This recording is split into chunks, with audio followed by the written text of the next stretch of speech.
நம்ம நினச்சிக்கிறோம் தோல்வி மட்டும்தான் பாடம் கற்றுக் கொடுக்கும் அப்படின்னு. இல்லை, வெற்றியும் பாடம் கற்றுக் கொடுக்கும். சக்ஸஸ் ஒன்றே சரின்னு நம்பக்கூடாது. ஏன்னா ஏன் சக்ஸஸ் நீங்கள் தெரிஞ்சுக்கணும். 4 பேர் கைத்தட்டினாலும் சக்ஸஸ் நான் கரெக்டுன்னு நினைக்கக்கூடாது. You should know why it is success. ஏன்னா வெற்றி ஏன் அடைஞ்சோன்னு தெரிஞ்சுக்கணும், தோல்வி ஏன் அடைஞ்சோன்னு தெரிஞ்சுக்கணும். நீ நினச்சிப்பீங்க நம்ம இதனால தான் தோத்தோன்னு நினச்சிப்போம். ஆனால் அதுக்கு வேறு சில காரணங்கள் இருக்கலாம். ஸோ எதனால் நம்ம தோல்வியை தழுவணும்னு நம்ம தெரிஞ்சுக்கணும். ஸோ எல்லாமே அனலைசேஷன் பண்ணி தான் ஏற்றுக்கணும். உங்களுடைய கடந்த காலத்தில் எதை மாற்றணும்னு நினைப்பீங்க சார்? நான் பிறக்காம இருந்துருவேன்.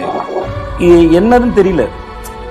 அப்படியே ஒரு தள்ளி விட்டு தார் பூச்சி வச்சு குத்துற மாதிரி இருக்கு. ஒரு சமயம் ஒன்று புஸ்தக மூட்டை சுமை இம்ப்ரெஸ் பண்ணு, ஓடு ஓடு ஓடு ஓடுன்னு சொல்லிட்டு எந்த வகையிலுமே நிம்மதி இருக்கவே மாட்டேன். கோவத்தை கையாள தெரிஞ்சால் அது பெரிய பலம்.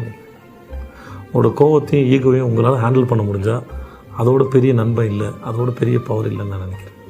அது செம்ம டெக்னிக். அது கோவங்கிறது உங்களை மீறி வருது இல்லையா, அந்த சமயத்தில் நீங்கள் அதை உணர்ந்து இந்நேரத்தில் இது பண்ணாத அப்படின்னு ஒரு இன்னொரு அறிவு வந்து சொல்லுதில்ல, அது ரொம்ப முக்கியமானது. அந்த உணர்வு ரொம்ப முக்கியமானது. ஜெயிச்சாலும் தோத்தாலும் பாடம் கற்றுக்கோங்க, அப்புறமும் தேடுங்க, வேற ஒரு பாடம் கிடைக்கும். தேடுங்க, தேடுறதும் பாடம் கற்றுக்கிறதும் பழக்கமாகிற வரைக்கும் செஞ்சுட்டே இருங்க. அது பழக்கம்னு நீங்கள் நினைக்கும் போது வயசாகிடும்.